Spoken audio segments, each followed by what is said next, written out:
I wouldn't be doing dog sitting as much. I didn't already have to take care of my dog. It's not very much work for me to watch a second dog. That one can bring in, it's like 100 to 300 a month from that. And it's like, in a way, it's like my dog is kind of paying for herself. Hey there, I'm Goli Kalkaran, and this is Lessons from a Quitter, where we believe that it's never too late to start over. No matter how much time or money you've spent getting to where you are, if ultimately you are not happy, then it's time to get out. If you're feeling stuck and you feel like there's gotta be more, there's gotta be a way to feel fulfilled and excited about what you do, then this is the podcast for you. Each week, I will sit down with an inspiring guest who quit their professional career in order to forge their own path and create a life that they love. Hi guys, welcome back to another episode. I am so excited to have you here. If you are new, welcome. I created a PDF for everybody that reached out to me that has some version of, I hate my job, but I don't know what I want to do, or how do I find what my passion is, or I wouldn't know what my next career move should be. I created a PDF that has 5 steps to finding your calling, and it's the steps that I took when I was quitting law. If you're interested in that, feel free to pick that up at quitterclub.com/PDF. I will link to it in the show notes. And, if you haven't already, leave us a review. I would really appreciate it, and I would love to hear what you think of the podcast. With that, let's jump into today's episode. I'm so excited to have Kevin Ha from the Financial Panther. He is a recovering attorney and the blogger behind the Financial Panther, which is a blog about financial independence and side hustling in the sharing and gig economy. Kevin paid off $87,000 worth of student loans in 2.5 years by choosing not to live like a big shot lawyer. And after 5 years of practicing law and jumping around to 3 different jobs, he finally realized that law wasn't for him. He actually just recently quit a couple of months ago to go all in on blogging and his side hustling. And his goal is to show others that there are a lot of ways to make money in today's economy. You just have to think differently.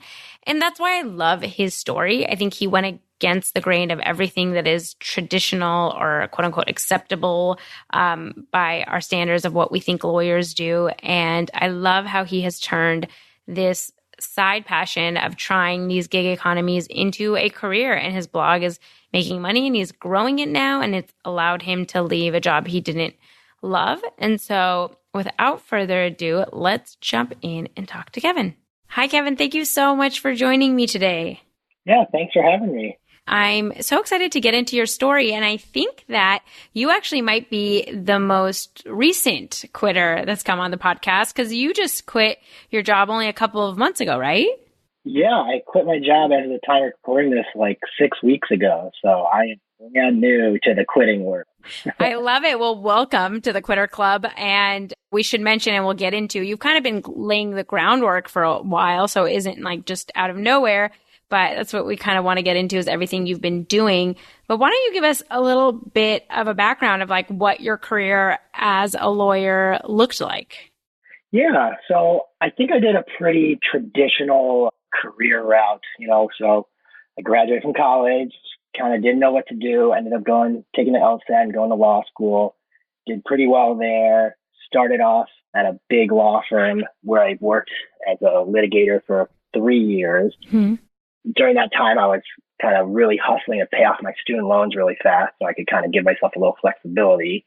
And once I did that, I switched over to a state government job, trying to balance and be a better fit for me. Did that for a year and realized that wasn't really the type of thing I wanted to do. So then I took another switch to a non-traditional legal career with my state bar association and did that for about a little over a year before finally making the jump to doing my own thing.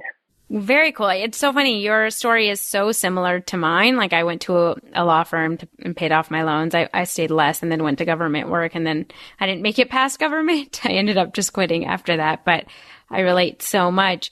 But what you started doing, you started a blog called Financial Panther, where you kind of document your process of paying off your student loans, and we'll get into some of the other stuff that you do. But when did you start this blog? Yeah, so I started this blog in summer of 2016. So it was right after I had left Big Law. And this had kind of been a thing I've been thinking about for a while, but I just never kind of had the time to do it while it's, working those Big Law hours. Right. Yeah, until the kind of once I got done with that, I was like, okay, now I'm going to like put some effort into this and just kind of get started on it. It's one of those things where it's like you want to do it, but getting started is always the hardest part. Right. And why did you want to do it? Like, what about the focus on kind of financial planning and specifically maybe your student loan repayment? What about that? Like, did you feel kind of a need to share?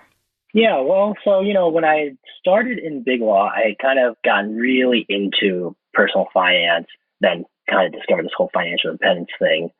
And so I was just like really into that. And I was doing a lot of weird stuff along the way also. And so I had a friend of mine who was just like, you should be like talking about this too, because I was always talking to my buddies about all of this stuff. And so that's kind of what led me to it. I thought, well, everyone else is doing this. I could probably write something on here too about this. Right. You said you got into personal finance. So before law school or before you had this debt, was this something that was like interesting to you, or did this come about because you were trying to pay off your student loans and so you were learning more and more about finance? Yeah, it came about totally when I was in my student loan process. Before that, I didn't know anything. Like, I kind of had a general idea like, okay, I don't want to take out too many student loans. I knew the basics, but I didn't know anything about like investing. I had not invested anything, until I literally started my first job after law school and had nothing saved. And so I really didn't know anything about money or how it worked. I mean, I love what you are doing, and I think everyone should check out your blog. I think it is so necessary because so many of us aren't taught anything about finance. And it's also crazy that, we take out so many loans without really understanding finance. And so we all get burdened with, some people it's hundreds of thousands of dollars in student loans. For you, it was around like 90,000 that you were paying off.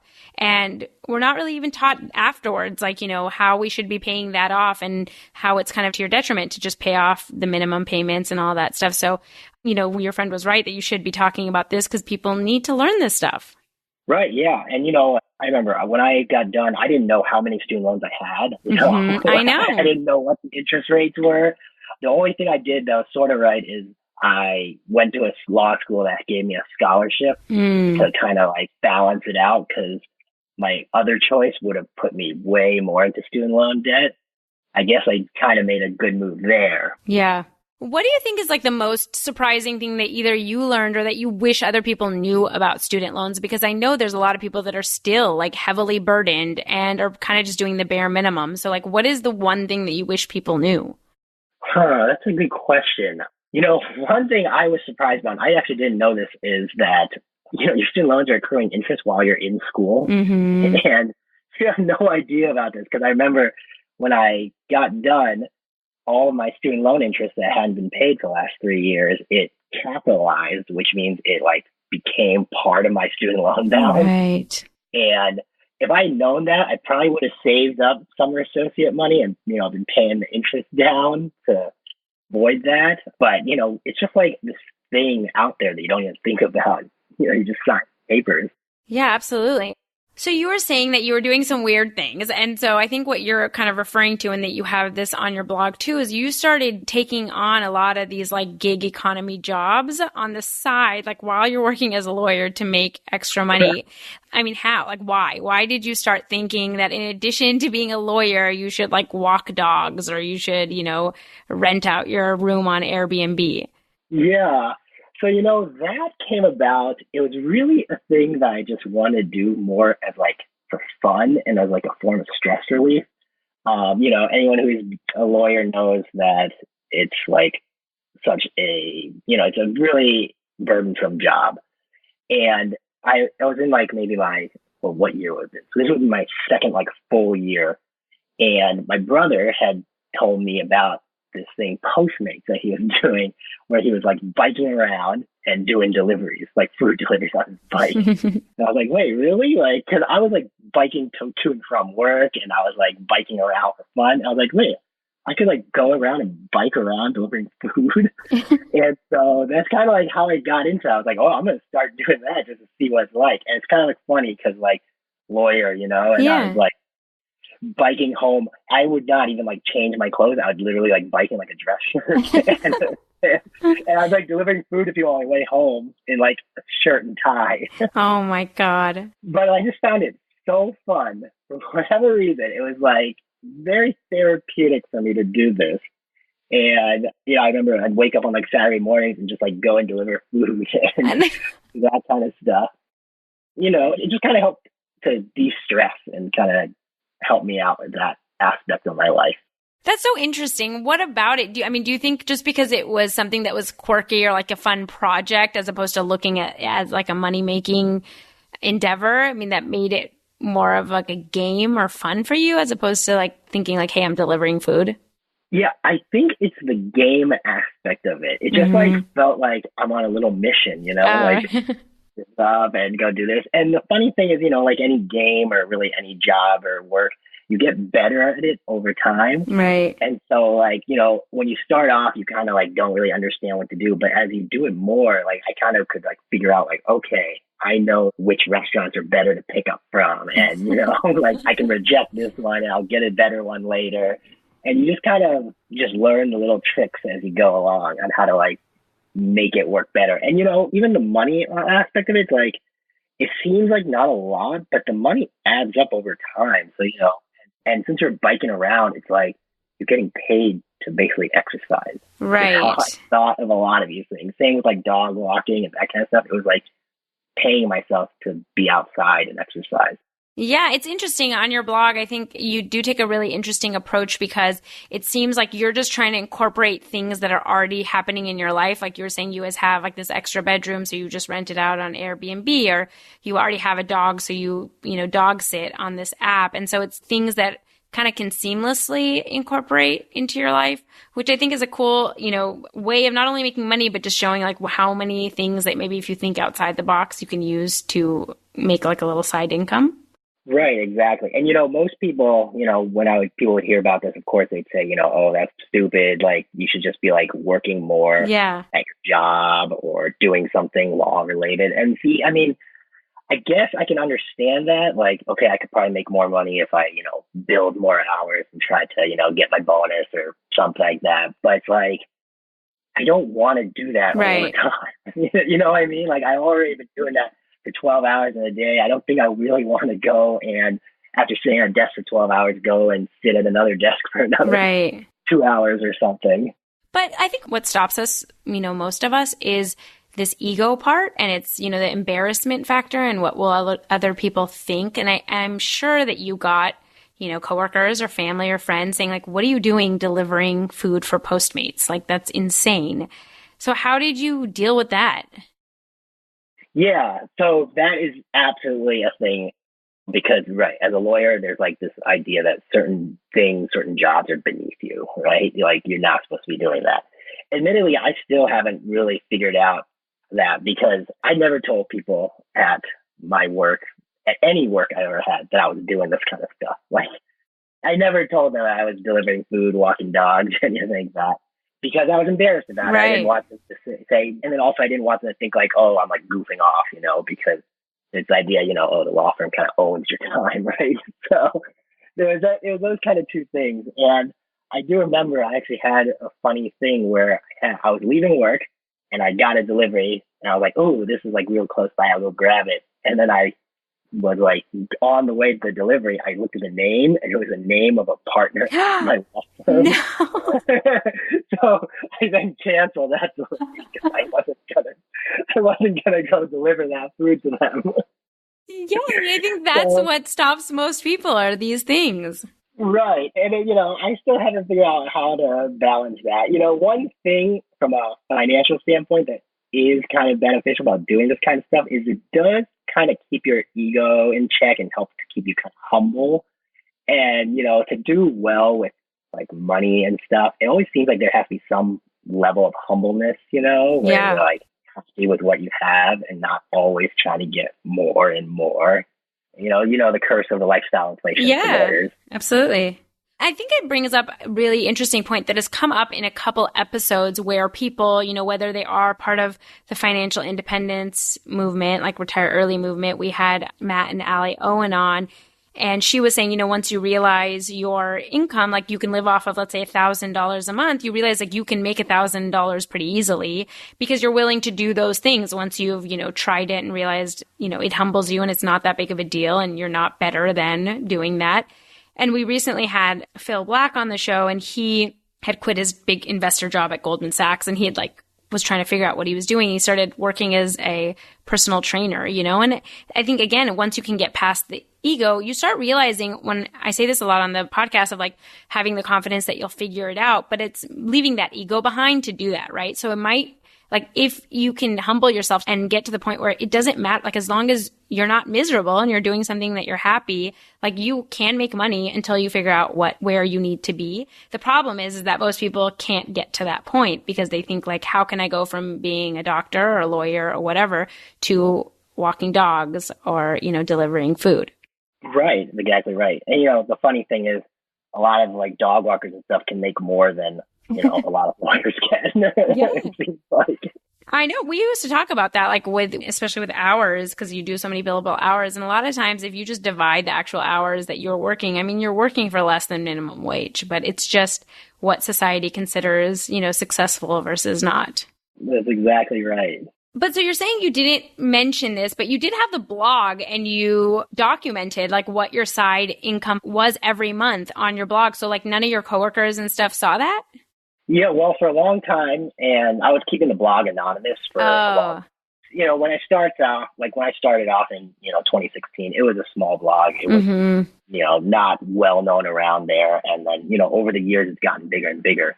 So now it's gotten to the point where folks have actually emailed me and said, my old coworkers, and hey, I just found your blog. Back then, I just didn't tell anyone. And actually back then I was actually much more anonymous too. I just had my cartoon picture of myself. Got it. On my website, but I didn't put my name or anything on it, just a blog. Right. So you did this on the side while, you obviously been working on it the last 2 years. And what did that look like for you? How did you slowly grow this blog? Yeah, I think it's just about consistency. There's in the blogging world, it's you've got a lot of people who want to start a blog. Then you've got a lot of people who actually will do it. Right. And then it's each level, the number of people that will last 2 months is pretty low, and then 6 months. And so it's just getting across those early humps in the road there, or those early bumps there. And so I just kind of kept doing it regularly, and eventually people just kind of start noticing it, and, it kind of builds up from there. It's just the way the internet works, I think. Eventually you just hit that inflection point where it's oh, now it's going. Yeah. And was that part of the reason why you ultimately decided that you wanted to fully walk away from law?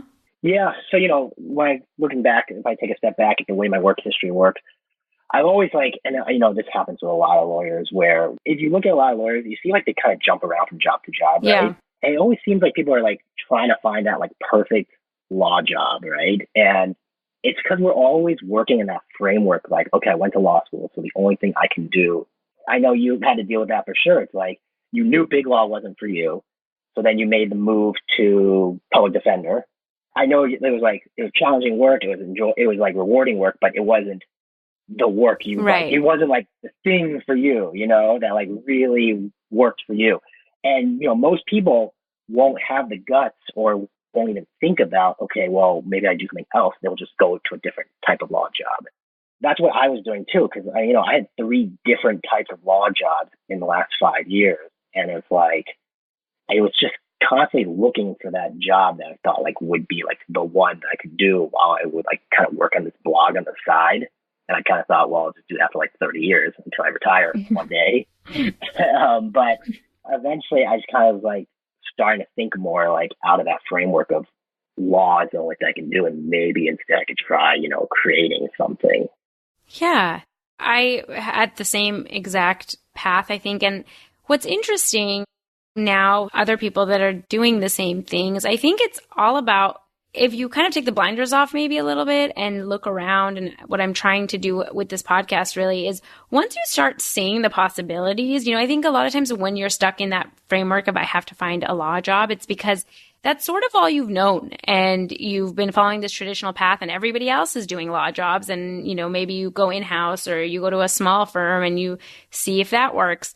But now with the internet and all these people with online careers, like the more you start seeing what other people are doing, I think it starts giving you a little inkling of like, well, maybe I could do something else. And I'm assuming that's the same, once you get into the blogging world and you realize people are making livings off of blogs. And once your blog gets bigger, like that becomes more of a possibility. So then it's like, why am I limiting myself just to law? Right. That's exactly it. It's just like the world we live in is just, there's so many things to do. And that's kind of like why, like the point also with my blog, when I'm showing like this whole gig economy stuff, like, even just doing that kind of stuff it's like another thing, and maybe it's not like a thing you want to do forever, but it's like, there's just so many ways to make a living out there today. It just seems like even though we think, okay, we're a lawyer or we're whatever profession, this is the only world we know, there's just like so much more out there that we don't. Absolutely. And so can you give us a little rundown, a little understanding of what are the types of side gigs that you do, and typically how much do you make a month from them? Yeah, so I basically, for my side gigs, I basically do every single gig economy thing and share economy thing out there. I am like always looking for stuff. So, example is one of my bigger ones is Airbnb. And, my wife and I, we have a house with extra bedroom that we never use. And so that's why I put it up there. And, that kind of thing, we usually bring in about $1,000 a month, at least from that room, which is like pretty amazing because, I'm in the Midwest here. Our mortgage is not that expensive. So it's like that one room can basically cover our mortgage. Right. Pretty crazy to think about. I look at that as like a lot of people have a spare room. Yeah. And, they're not going to do it because, there's a lot of reasons, stranger in your house and all that kind of stuff. But it's like a thing that I think is worth trying, especially if you're like single and you're young, and it's like, it's worth trying. Yeah. So yeah, and then I do Rover, which is dog sitting. And I've been doing that for about 3 years now, or 4 years now. That one came about because I already have a dog. Rover is like an Airbnb for dogs, and they bring the dog to your house. Since I already had a dog, it's not very much work for me to watch a second dog. Right. That one can bring in, it's like 100 to 300 a month from that. And it's like, in a way, it's like my dog is kind of paying for herself. I wouldn't be doing dog sitting as much if I didn't already have to take care of my dog. Right. Yeah, your dog's got to pay their way. They can't just get a free ride. Right, exactly. So it's like my dog's kind of like an ambassador for me, when I meet other dogs. Like, oh, here's my dog. So, but yeah, and then I do a bunch of delivery apps, which I do all of those on a bike. Mm-hmm. Postmates, DoorDash, Uber Eats. I do all these on a bike, which is just biking around delivering food. I walk dogs with Wag, which is kind of like an on-demand dog walking thing. And that works out really well especially if you're working downtown or like in an area with lots of apartments nearby, because it's pretty easy to get like a 20 or 30 minute walk during like a lunch hour when you're already sitting at your desk. You could just like go out for a walk and walk dogs, which is what I was doing for a long time. I would literally just go across the street to an apartment building there and get those dogs to walk, which is great. Yeah. Yeah. Another one I do a lot, and this is real big, is charging up electric scooters. Oh, I didn't even know that existed. Yeah, it depends on where you live. A lot of big cities have it. There's Bird and Lime and those kinds of scooters. That basically, you just take the scooters home and charge them up. And this works out really well for me because I can ride these scooters when you're charging them. So I can ride the scooter to work and back. Is what I was doing, and getting paid along the way. That's so interesting. Yeah, so this is all my things that kind of fit into the stuff I'm already doing. It's amazing. Let me tell you why I love your story so much. Because what I hear a lot, and I'm sure you probably hear this too now with your blog, is, I don't want to say it's an excuse, but I hear a lot of, well, I have a lot of I have a lot of student loans. I can't quit because I have a lot of debt, or how would I ever make money or whatever.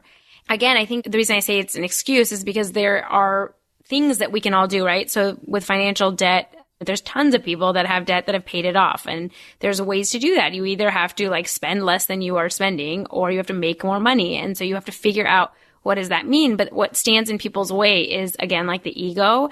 And so even if that's, spending less, like maybe you move into a smaller house so your mortgage is less, or maybe you don't spend money on things like going out to eat so that you can pay off your loans more aggressively. But it's that people like don't want to do those things, but they just sit and like talk about how miserable they are and about their student loans. And I just love that, kind of like turning that on its head, where it's like, okay, there's all these apps you can make money from on the side, a little bit here, a little bit there. And it's just a matter of like, are you willing to do that in order to have a life that you want? Right. That's exactly right. And it's just like, a lot of people say, oh, I don't have time to do whatever. Right. And it's like, if you could take an hour a day and make like $20 in that hour, it's like end of the week, that's $100. End of the year, that's $5,200, right, from an hour a day. And it's like most people can probably spare an hour.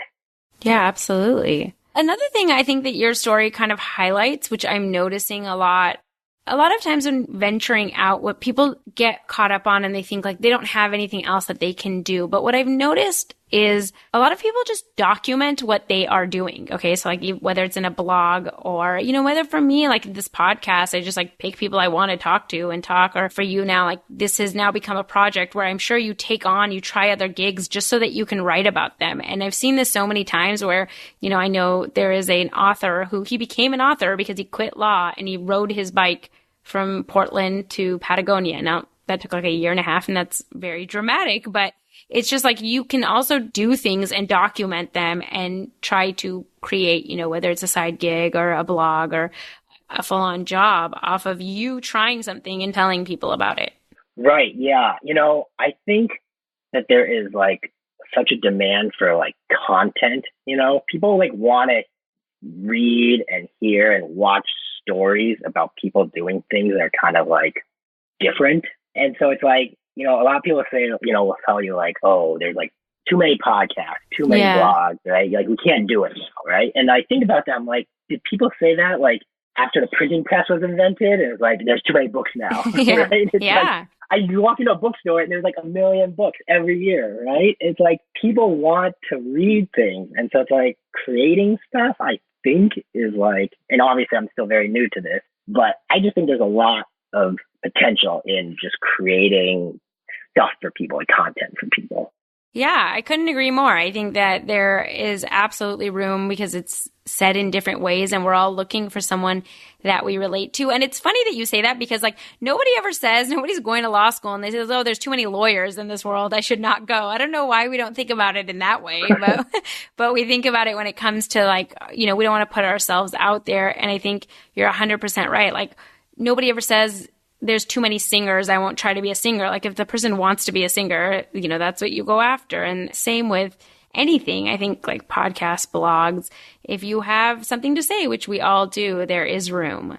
So I love that. So what are you focusing on now that you finally quit and you're, I guess, going full time on this blog? What's on the horizon for you? Yeah. So right now I'm kind of living like the life that I really wanted to live before. So, a funny thing I used to do is when I was taking like sick days, and I would sometimes just take a sick day and then just go to like a coffee shop or something and like work on my blog. And then I would like do some bike deliveries and stuff during the day. And like, that would be my day. And I would come back. I want to do that forever. And so that's kind of what I'm doing right now is I'm trying to just kind of get onto a more consistent schedule, publishing stuff, trying to get myself out there more so than I've been before just because of time and stuff. And so that's kind of my thing is I'm just going to write, create stuff, and do all my gig stuff. I love that. Yeah. And I feel like all of that combined, I can hold myself over. And, I'm still pretty young and there's still a lot of time out there on the horizon. That's kind of what I'm doing right now. I love that. And I love that you mentioned that because I had a similar thing when I left law. I remember when I used to work at a law firm and for whatever reason, like we'd have a day where we would leave early. Like we'd been working really late and the deal closed. And so we'd leave at like 12 to go to lunch and like take the rest of the day off. And I remember thinking like, this is what freedom feels like being at like outside in a restaurant, sitting and like not having to go back to work. Like, I want this. I quit. One of the reasons was that is just having that freedom to work where I wanted and when I wanted. And I think so often we just like tell ourselves that we can't have that. I think it's a matter of like, what point when you were on this journey did you realize like, hey, I can live like this? Because I think we just like go with what society tells us. And it's like, this isn't possible. So get that out of your head. But when did you start realizing like, hey, maybe this is possible? I kind of started realizing that there was maybe like a year ago when I was like, the blog was picking up. I was like making decent amount of money on the side with all these side gigs I was doing. And, I started realizing just how much life I had left to kind of figure things out. Because, if you work from 22 to 65, it's like you can afford probably to take 5 years even and like figure out what really drives you and work on your own thing and try to build something. And like, let's say that everything, worst case scenario, everything fails. I make no money during that whole time. I still have like 30 years to work. I just go back and get a job and do whatever, right? No, absolutely. Kind of how I was thinking about it. That's such a great perspective. I had the same thing. I think we tend not to look at our future self. We look at now. And I think when you realize the amount of time that you have to work and how crazy it is to do something that doesn't really light you up, that you start realizing like it's worth taking that risk. But did you have the fears? Like, a lot of what keeps people stuck, and I think in law in particular, is this like fear that somehow put into us that if you take a break or you have a gap, like you'll never get a job again. Did you ever think about that stuff? Yeah. So, that's the thing that like this absolutist thinking that we have where it's like, and this is such a lawyer thing. I know it starts in the very beginning. Like, you have to get to this type of school or else you'll never get the job. You have to get on law review or you will never get that job, right? If you don't get that summer associate, you don't get that clerkship. Like, that is it for you. And like, the more I've been here, I look back and like, I see my friends who did not have that stuff, who did not start in this world. Like back when I started in big law, I was like, oh yeah, I made it, right? And I looked at a lot of my friends who didn't get it. I'm like, they're never going to get big law. Now I look at it and like a lot of them are in big law now, like right. 5 years later, they're in it. We just like have this idea that like, if you don't go step by step along the way, you will just fall off the path and that is it. You'll never make it. You'll never be able to do anything again. And it's just not true. I just don't think. I think you're absolutely right. I think our fears are way blown out of proportion. And when you do what you just said, like I think Ferriss talks about, it's like fear setting, where you take your fear and you go to the extreme. So you see like how far you can take, that fear that you have. You start realizing how ridiculous it is. Like, you're not going to end up homeless under a bridge, like you'll figure something out, you'll go back and you'll get a job. But we, in our mind, unchecked, that fear seems like it's like insurmountable. That is exactly right. And, maybe it's worse for lawyers because, we're kind of taught to think worst case scenario. Right. Absolutely. Are you now currently making money off of the blog already, or is it mostly just of your side gigs? Yeah, no. So the blog makes money. Right now, I put all of it back to the blog. I'm trying not to take anything out right now and just literally trying to live just on the side stuff. It kind of helps because I've been part of this whole financial independence thing. I don't spend a lot of money as it is. And so it kind of like, that gave me a nice buffer because I kind of can cover my life just doing side stuff. Right. But I think that goes to show, I mean, I guess whether it's a lucky thing or it's a good thing that you have that, but that you took those steps, right? Like, one, you became part of this financial independence movement, so you're not spending as much, and you're willing to do these side gigs that other people aren't willing to do. So that like allows you that freedom of knowing like you can take care of yourself. I think the problem is other people get in their own way and they can't see themselves doing these things. And so they stay stuck in a place that they don't want to be. Yeah, I think so. So that is all wonderful. Where can people find you if they want to follow along on your journey, or, if they maybe have some questions? Yep, they can find me on my blog at financialpanther.com. On there, I try to blog a couple times a week, and they can shoot me an email, kevin@financialpanther.com, if they have any questions. So that's the best places to reach me. Wonderful. And do you have any recommendations, like for books or anything that helped you when you were kind of going through this education on finance and student loan repayment? Is there any financial books that kind of stand out that were useful? Yeah, definitely. The books I really like, I feel like you could learn everything from just like 5 books. So Ramit Sethi's I Will Teach You to Be Rich is a really good one. J.L. Collins' Simple Path to Wealth. That's one that I think everyone should get. Your Money or Your Life by Vicki Robin is really, really good. I think those are, Boglehead Guide to Investing. That one's really good. These are all kind of investing finance books, but they kind of really will help most people out. In terms of student loan stuff, Dave Ramsey, best at paying off debt stuff. I'm always a little iffy on him, but he knows how to pay off debt. That's one thing he knows how to do.